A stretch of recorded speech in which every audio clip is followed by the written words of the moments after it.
I'm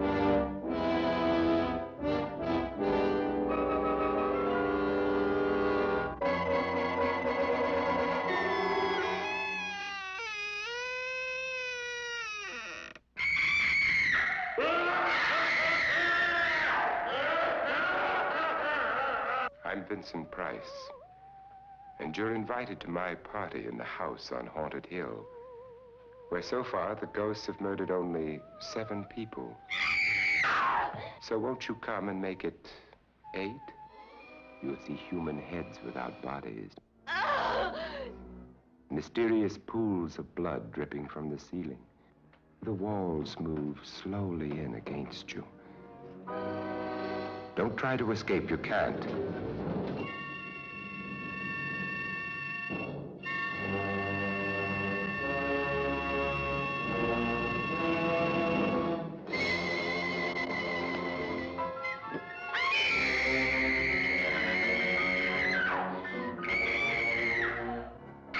You ready, dear?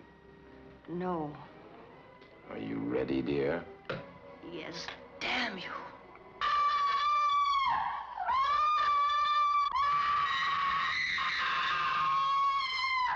The ghosts are waiting, so won't you join me in the house on Haunted Hill?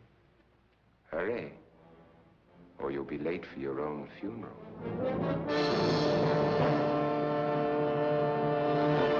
Horror Hounds, welcome to episode 6 of the Black Sunday Tapes Classic Horror. After your incredible feedback from our last William Castle episode, we've decided to go down the William Castle rabbit hole again with one of our favourites, Sir Michael. Absolutely. What are we looking at this week? This week we're going with the classic House on Haunted Hill. Arguably, maybe his most well-known picture. So you got to imagine when it came out in 1959, people were like, what? It's got enough twists to make M. Night Shyamalan proud. Yes. So, Yes, it does. Yeah. And I think that's why it still holds up today. I might agree with that. I do agree with that. Absolutely. Yeah. Yeah, I think the way the film ends, especially, there's a the way it ends, something to do with a skeleton. If you if that was played a certain way, looking at it with today's lens, you would think, oh, that's a bit goofy, that doesn't really work. But then the film kind of knows that, so the film brings itself around. Let you know. And exactly. Yeah, and there's like a nice little twist on that. And I think that plays really well. I think that works. When was the first time you watched this? I haven't really thought of it that way. But Oh, it's okay, absolutely, interesting. No, you mentioned that. Interesting. I don't know how I didn't see it that way. Of course. Yeah, that's really cool, man. It was kind of early on in my. It was one of the when the reins of being raised a small Catholic child were kind of loosened. Right. Okay. One of the first things that I did was like horror movies. Those are a thing people like. What's one right now? And that had just dropped on VHS, so I rented that. Really enjoyed it, and it built to a place where I wasn't terrified so much of the movie, of what it was that I was seeing. What the reason I was wide-eyed and a little uncomfortable was, if you've seen the remake, there's a point at which Jeffrey Rush is in a giant room that's like an old school spinny disc of images that make the images move if you look at it just right. Uh-huh. And it just as he's going crazy, all I was thinking was, who wrote this? Yeah. And it really kind of it undid me a little bit, and I kept going, had a good time with it, and I watched that movie a bunch of times. It's fun, but so I was like, oh, it's a remake. All right, what's up with the original? And so I want to say it might have been even close to 20 years ago at this point that I saw it for the first time. I really, really liked it, and it left a pretty big impact on me because I remembered certain sequences exactly as they happened. It also wasn't something that I revisited until, the other day when I revisited it for this. Kind of similar with me. It was when I was going down the rabbit hole of classic horror when I was first really getting into film. I worked at Blockbuster at the time, and we had, cheap DVDs, as you did, and one of them was The House on Haunted Hill. I picked it up, I grabbed it, I thought, Vincent Price, okay, you can't go wrong, really. Jumped in. Yeah, I had a pretty good time with it. I think it's a really fun film. I think in a lot of ways it still holds up. There are certain aspects that obviously play like a 1959 film, but if you're into classic horror, I think they're absolutely fine and they play really well. But again, a bit like with William Castle's films, they're just really fun. They're really, really fun films. And this more than anything, I think does hold up. This more than any other does play as a straight horror film. Bit of Absolutely. murder mystery film. There There are is points where you're gonna giggle with the film's intention, but it's not a Little Shop of Horrors comedy. yes, exactly. There's a lot in this film that works. There are some things that don't work. We'll get into them in a little bit. But yeah, overall, man, really, really like it. Really, really enjoy it. So what stands out for you? What's your, if I was going to say to you, what are your favorite aspects of this film? What really stands out? All right, full spoiler warning, people. If you haven't seen it and you plan to watch it, let's watch it and then come back and listen to this because you can find it all over YouTube because it's public domain. Yes, it is. Some of the stuff that really impressed me was the lengths they were willing to show violence on camera. There's a sequence where Nora finds a head in a box. Yes. And it was like 1959. It was pretty gross. Yeah, it was. The makeup effects on the head were incredible. I Yeah, really, really liked a lot of the makeup effects. I like a lot of the effects in this film. absolutely. They were very well executed. So when Lance finds the head, he carries it in such a fashion as he's running down a hallway that all I could think of was Pee Wee carrying the snakes in Big Oh, okay. Adventure. Yeah. I'm sorry, that's just where my brain went. Yeah, I actually have to agree with a lot of that. For me, what really stood out was some of the acting I thought was really, really good. Vincent Price, obviously, Oh on the my top. god, You always know what amazing! you're getting. He's incredible. But I thought And he knows what he's doing, and he knows what he's in, so he makes it of even course he better. does. Yeah, of Yeah, course he does. There's a scene at the start of the film with him and his wife where she's getting ready and, he comes up and wants to see if she's ready for the party. And there's just this great back and forth between them about how it's implied that he's killed his previous wives beforehand. So you kind of go into this scene that, okay, maybe he's the one in danger, but through the course, sorry, that she's the one in danger, but through the course of the scene, you quickly work out it's him that's in danger because of the way, there's this great line about where she tried poisoning him before, but she don't really let up that she really did, but it's obvious she did. And yeah. there is just really, really great back and forth. There's some really great dialogue in there as well. And I thought I took a note about this specific scene myself. Winfrey says, "Of all my wives, you're the least agreeable," and yeah, she just snaps back with, "But alive." yeah. There's some great dialogue between them. There's the piece of dialogue as he's exiting the room where he says, "Don't let the ghost and ghouls disturb you, love." And Annabelle Yeah. says, "Darling, the only ghoul in this house is you." It's just really good the way they play with each other. But the piece of dialogue I was referring to earlier, yeah, and it's just there's a whole back and forth. But the opening line for me is just really good, where he says, "Do you remember the fun we had when you poisoned me?" I just thought Right. it was so good. It's just such a good opening line. It was such a good back and forth. And to be honest with you, if I could get anything else out of this film, it would be them. I wanted to see more back and forth between them, which you don't really get too much after this scene. Like you get scenes between them, but it doesn't have this playful attitude where I get the impression that Vincent Price and I forget the actress name, Carol Omart, I think, such great chemistry on screen, and I would love to have seen more of that. I really would, because it's those pieces, and then yeah, I think the rest of the cast play out really well. Obviously, the most notable kind of start to finish, you've already touched on her, is the character of Nora, played Oh, by Carolyn Craig. There's parts where she's clearly overacting. She's clearly really over the top. I think it's quite yeah. clear that she was hired because she has such an incredible scream.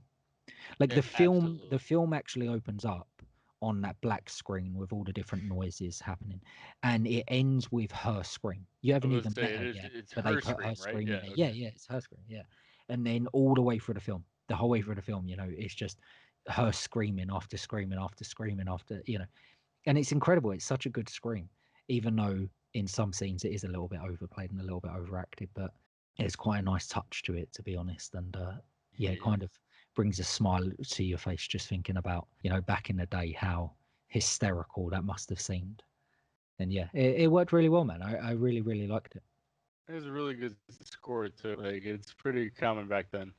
Like we keep talking about this, like score being something that the tone, especially at the time, and it knew what it was doing. Yes, it did. Yes, it did. And I think that's a great segue onto our next talking point, actually, which is the score, but also the sound design, because the sound Oh design of this yeah. film was not only important to the film, but it was actually very, very important to the genre. The opening of the film, which, you know, most people that are probably listening to this podcast, just like us, you have experienced this film for the first time at home. If you're lucky enough, hopefully you have experienced it in the cinema. The opening of this film is purely designed for cinema exhibition, because the idea is that it would be a completely blacked out room. Most people would be sat down. Some people would still be filling in, and then you get all these ghost and ghoul sounds and Yeah. the you know Yeah. whistling of the wind and the screams and all of this stuff that nowadays is it's just horror convention.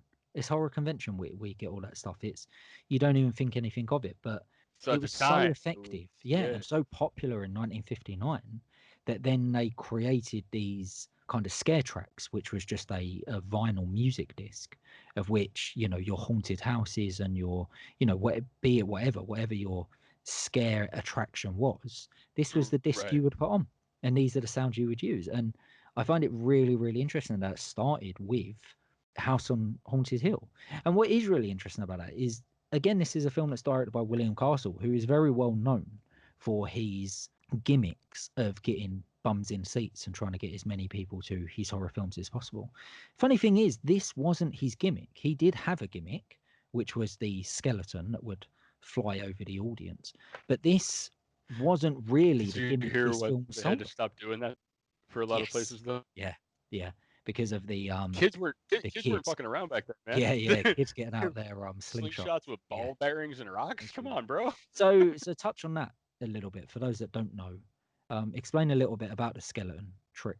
Okay, so at one point, a skeleton is used to menace a character, and in order to add an extra oomph to the experience, which is how William Castle got butts and seats was an experience, he had a rig set up to where a skeleton would fly out over the audience, and when word got around that that would happen, young vagabonds started bringing slingshots and ball bearings and lug nuts and rocks and marbles and anything heavy they could get their hands on and tried to pelt it, so they had to stop doing that.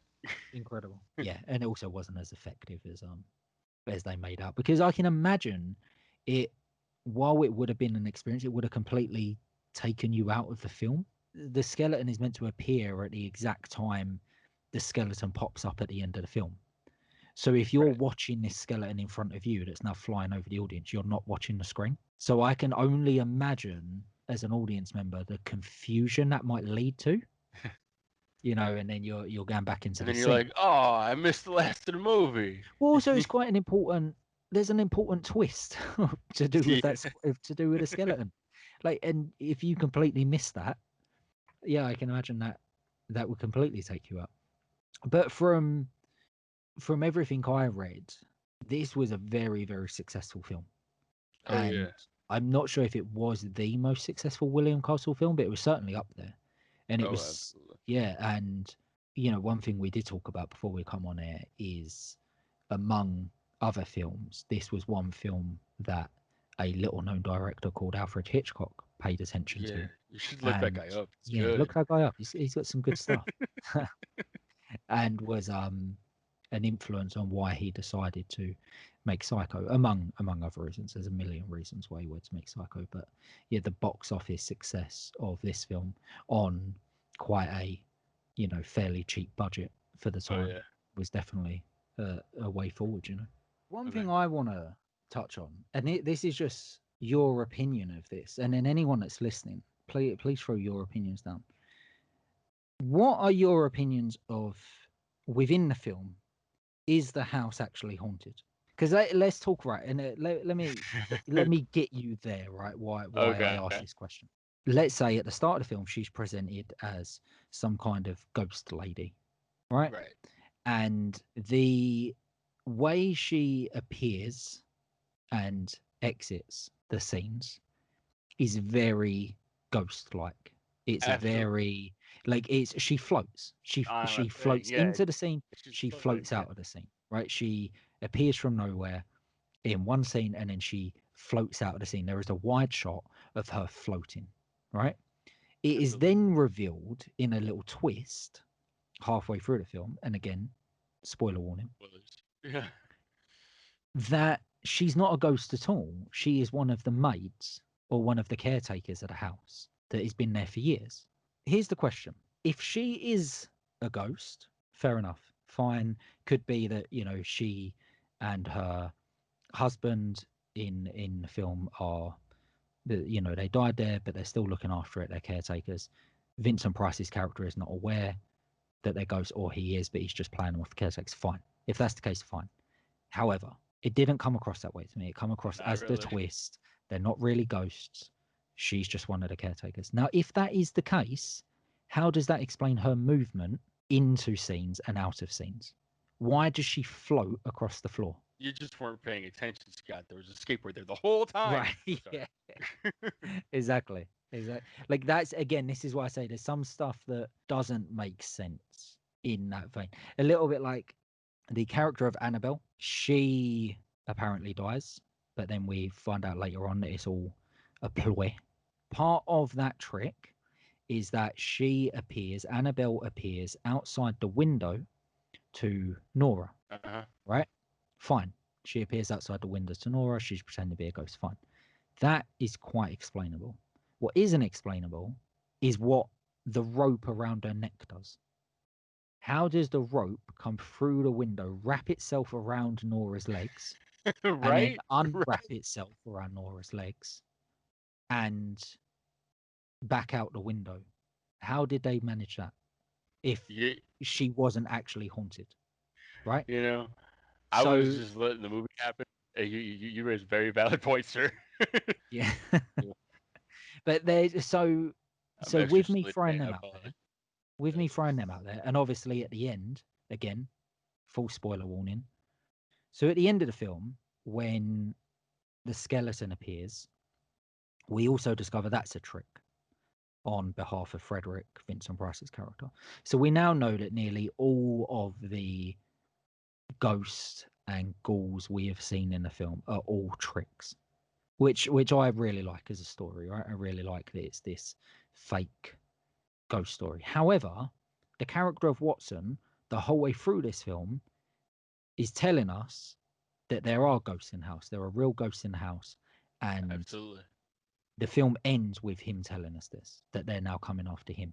We never see any real ghosts, though, do we? Within the film, there's only one character who actually sees ghosts, and I think it's Nora. Yeah, it is Nora, yeah. But even those are Yeah, explained away. Every exactly. ghost Nora sees is explained away. Hmm. And then the skeleton at the end, which Annabelle and Dr. Trent see, is again explained away. So we don't see any real ghosts. Yet Truth. Watson is adamant this is a real haunted house and has a haunted history. So again, my question, do you believe it's in the film, within that world, is this house haunted or is it all parlor tricks? I want to believe that it's a little bit of both, but that's because that's how my brain goes. And as much as like, okay, so the window scene, like, why exactly? Why is the character floating? And then we can deal with that, but why does the rope come up and Yeah. around? Because it's both. And rather than her noticing as the person floating outside the window that that's what was happening on top of her floating outside the window, she was just like, "Yeah, I'm floating. I'm scaring you." Ha ha ha ha ha. She didn't acknowledge the rope thing. Ah, It's not like interesting. she was like, "And now I'm going to encircle you with rope." It just happened. Interesting. Okay. I like that idea. So for me, I completely took it the other way, that there are no real ghosts or ghouls within the house on Haunted Hill. It is all stories and parlor tricks. And Vincent Price's character, Frederick, knew this, and that's why he threw this party and brought all these people there to take advantage of that, to get to the bottom of what his wife and Dr. Trump were planning. But I do like what you've just said, and it's kind of given me another way to look at the film, that it's a bit of both, Right on. you know.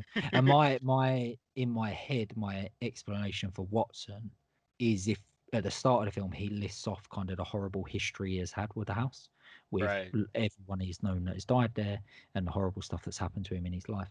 And for me, that is just a guy who needs an explanation for these tragic events that have happened in his life. And the easiest way to explain that is by a haunted house, Okay. not Yeah. by they're simply tragic events, All which right. I'll buy that. I kind of, and again, this is why this feels really interesting to me, because that's kind of the way I look at a lot of paranormal stuff anyway. There are some stuff you just can't explain, but I think with a lot of paranormal stuff, it is just us trying to find reasons for stuff we either don't understand or stuff we don't want to face. So in Mm-hmm. in the case of Watson, he doesn't want to face the reality of the tragic things that have happened to his family members. So the easiest way to explain that away is, well, it wasn't them, it was these ghosts or ghouls, you know. I get you. Yeah. Yeah, Right on. and I think that's probably the deepest way anyone has ever looked at a William Castle film. But yeah, that's just kind of where my head went with this one. So yeah, I'm glad I got your thoughts on it, and I'm really interested to hear what you guys think actually. So please drop it in the comments. Please let us know what you feel, because I feel like this film can be read several ways. I really do. Absolutely. Even if your preferred way is one way, you probably at the same time have another 2 or 3 ways in your head already. Yes. Yeah, completely agree, man. Completely agree. Let's talk about the cinematography. So for me, that's where the film really, really holds up. Like, it's Mm-hmm. a gorgeous looking film. Where did you watch this film? First time on a very public domain looking DVD. This time on a very nice looking Amazon Prime stream. Yes, see, that's where I watched. I watched it on Amazon Prime as well, and it was a really nice transfer. A Mm-hmm. really, really nice transfer. What stood out for you, man? There was a lot that they chose to do very specifically that I just really kind of loved. Even cheesy as it may seem now, like we were talking earlier, the is she a ghost or is she just a caretaker?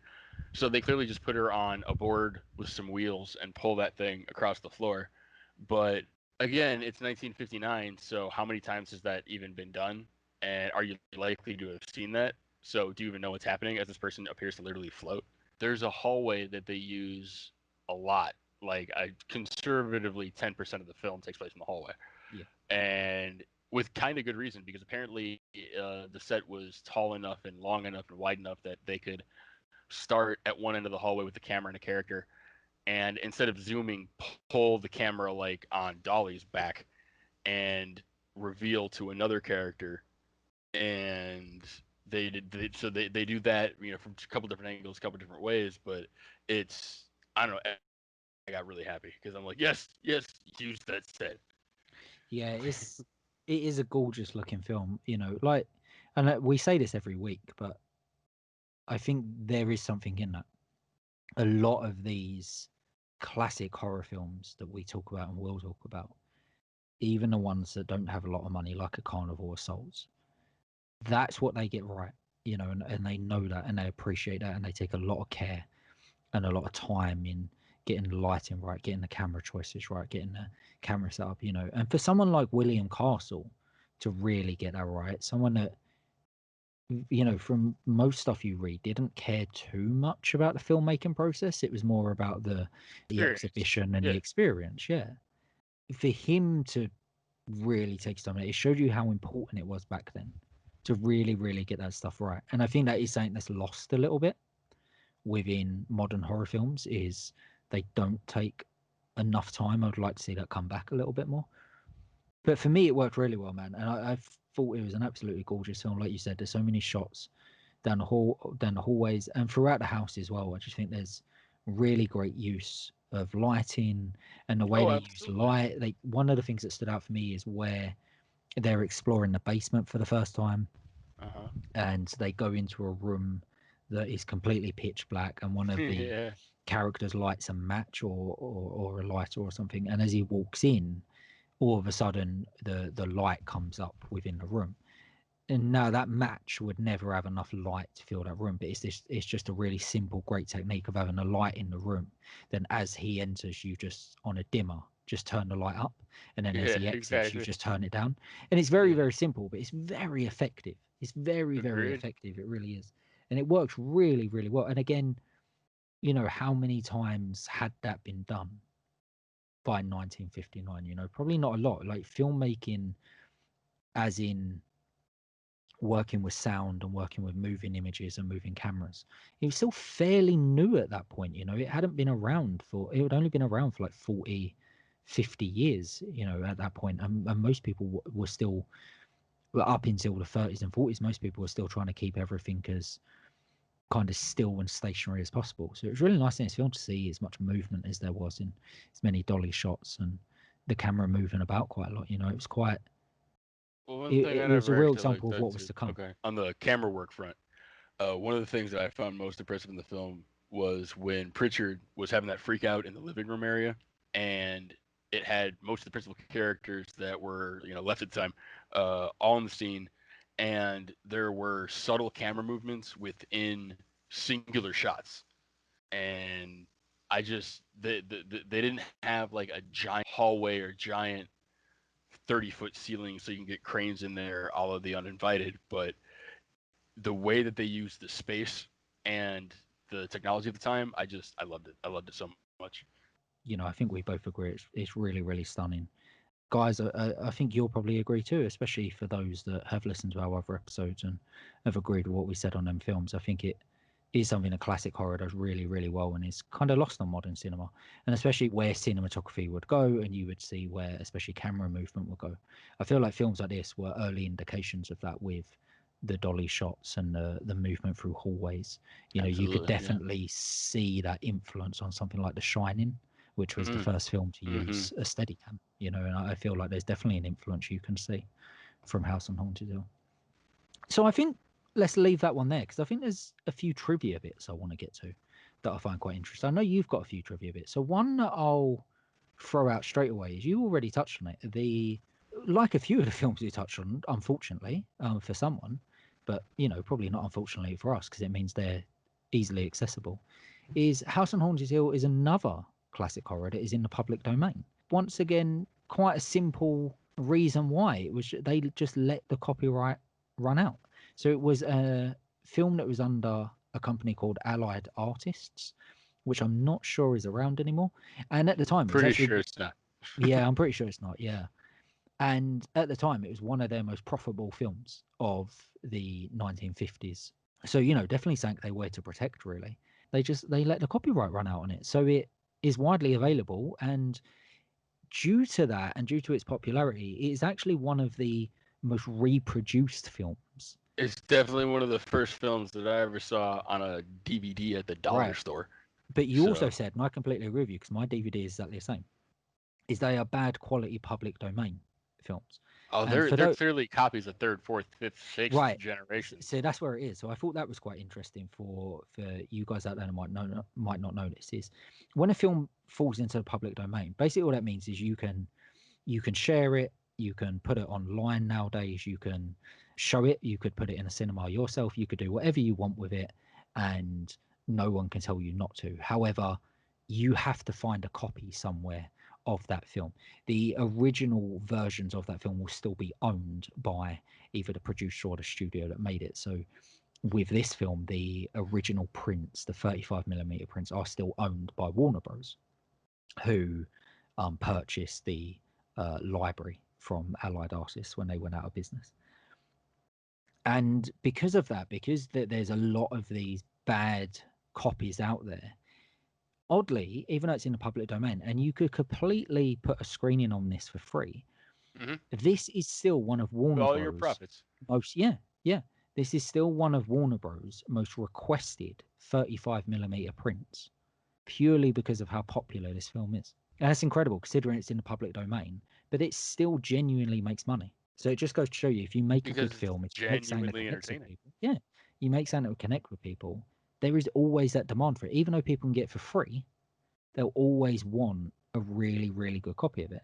Like we said, you can get this for free. It's on Amazon Prime. But if Criterion were to put out a version of Oh, this, I'd or buy Arrow Video Criterion. were to put out a Absolutely. version of this, I'd snap that up straight away, without a doubt. So what you got, buddy? Elvira, Mistress of the Dark, widely considered, best horror host of all time. Uh huh. She has said on record several times that her favorite horror film is House on Haunted Hill, and her favorite horror actor villain actor ever is Vincent Price. Of course, as with Yeah. most people. And she actually states, doesn't she, that this was her gateway into horror. This is House what on got her Haunted Hill into was horror. what, yeah, Absolutely. exactly. So, for those of you that are fans of Elvira, as we are, this is the film we have to thank for Elvira going down that road. All right, buddy. So the last bit of trivia I'm going to touch on, and I think this is a great point to end it, which I couldn't find if it was a direct quote, but I'm going to say it's a direct reference, is within this film, the Vincent Price character of Frederick says to the character Lance at one point, "It's close to midnight, Lance." The opening lyric of Michael Jackson's Thriller is "It's close to midnight." Vincent Price is the one that delivers the opening monologue to that song. So I thought there is no way that Michael Jackson is not referencing House on Haunted Hill. It's been a good one, man. I've really enjoyed this. We're definitely going to have to touch on some more William Castle classics. I think that you guys have already shown us you're a bit of a fan of William Castle. Yeah, definitely. All right, guys. Thank you so much for tuning in again. And until next week, stay safe, horror hounds. Take care, everybody. Bye.